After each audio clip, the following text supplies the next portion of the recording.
SMR Stock, is this the right time to buy? I'm going to answer everything around that in this short 1-minute video, so watch till the end. Nuscale Power Corporation stock sitting at $21 and is like 6.5% up. And I did, like from this just 2-hour chart, I do see like a proper bearish trend. Right, higher time from one like was quite the opposite actually. Like I had first long, second, third, have links of all of those. Like even this thing here, like I called it out and then went up.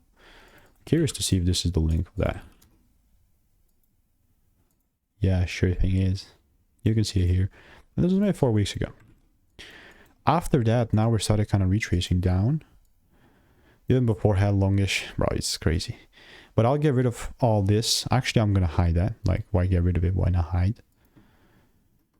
And for the current price action that we have, I definitely will still just mark out the high, like, just so we know kind of targets, checkpoints. But unless I see it breaks up, there is no way that I'm gonna be long on this market.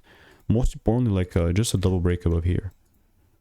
If I see stuff like that on the 1-hour chart, then and only then this is something that I'll then approach. But other than that, if you want to make more money trading in a simple and only way, click the first link in the description. It's a free newsletter.